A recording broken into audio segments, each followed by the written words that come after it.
Salut les fifous du parc Astérix et des coasters Intamin et bienvenue sur la chaîne du Coaster Geek.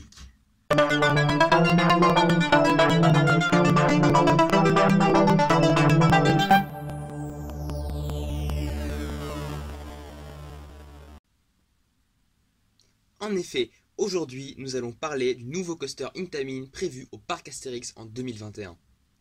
Le layout nous a donc déjà été dévoilé en 2018 au cours de la conférence de presse Intamin, en même temps que celui du Mega Coaster à Walibi Holland. Et tout ce que nous savons pour l'instant, c'est son layout et sa sortie en 2021. Alors, dans cette vidéo, on va pas parler du coaster en soi, mais on va parler de la thématisation en fait du coaster. Pour l'instant, on sait seulement que le coaster se situera sous la trace du Hura, dans la zone gauloise du parc. On a également eu quelques indications lors de la conférence de presse d'Intamin dans la vidéo d'annoncement qui a été faite. En effet, il y avait un peu de thématisation autour du coaster dans cette vidéo, mais très peu, et ça m'étonnerait honnêtement que le parc Astérix se contente de cela. Il y aura tout de même à mon avis certains éléments qui vont rester, comme par exemple la tranchée au niveau du triple launch, ou les head choppers avec les ponts. Donc sur ce, je vais vous dire ce que moi j'attends de ce coaster, et ce que j'aimerais voir sur ce coaster en termes de thématisation. C'est parti! Donc tout d'abord, je tiens à m'excuser de la qualité de certaines images. Ce sont les images de la vidéo officielle qui a filmé l'écran qui diffusait les images du coaster à la conférence de presse Intamin. Donc tout d'abord, parlons de la zone où se situera le coaster. Le coaster se situera donc ainsi juste derrière la trace du Hura dans la zone gauloise. Zone qui pour l'instant ne contient que Grand Splash, trace du Hura, Menhir Express et le village gaulois. Ces 4 attractions ont pour point commun d'être thématisées très légèrement, uniquement grâce à majoritairement de la verdure ou des rochers, des monts rocheux, etc. Donc mis à part la thématisation utilisée dans le village gaulois, on n'a pas trop d'idée de ce à quoi pourrait ressembler une nouvelle thématisation gauloise. Surtout que pour moi, il paraît logique qu'il n'y aura pas un deuxième village gaulois dans le parc. Mais heureusement, on a eu quelques indications qui nous ont été données dans la vidéo d'annonce du coaster. Même si ce sont plus des pistes qu'autre chose, car à mon avis, le parc n'a pas encore décidé exactement à quoi va ressembler son nouveau coaster. On peut voir sur cet extrait de la vidéo d'annoncement du coaster que l'entrée du coaster se fera donc côté arrière trace du Hura, et que la zone du coaster sera entourée d'une espèce de palissade avec des bâtiments en bois, en planches, et que le coaster passera dans plusieurs tranchées. La zone est tout de même pas mal entourée de verdure sur cette image, et à mon avis ça le restera quand même car la zone est déjà naturellement boisée. À mon avis, il y a de grandes chances que les tranchées restent et que les head choppers faits à base de ponts restent également.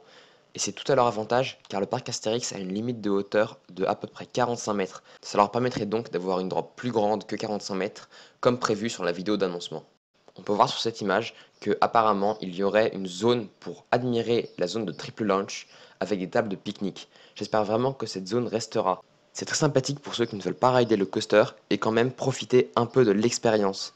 C'est également un très bon point pour prendre des shots off-ride du coaster. Bon, assez parlé des éléments visuels du coaster, intéressons-nous plus à cette fameuse palissade en bois. Cette palissade bien sûr m'évoque un village, ou même un camp romain, un camp d'espions romains caché dans la zone gauloise peut-être, mais ça me paraît tout de même peu probable. Outre ça, j'ai du mal à voir ce que cette palissade pourrait être. Mais il faut garder à l'esprit que cette thématisation peut encore changer, elle n'est pas fixée. Bon, maintenant on va parler de ce que moi j'aimerais voir en termes de thématisation de ce coaster. Comme on a pu le remarquer, ce coaster va sûrement interagir énormément avec son environnement, que ce soit par l'intermédiaire de tranchées ou de head choppers. On sait également que le coaster aura beaucoup de passages près du sol. C'est pourquoi je trouverais sympa que le coaster sillonne entre différents éléments de décor ou même passe à travers certains. J'espère vraiment que ce coaster va avoir énormément d'interactions environnementales.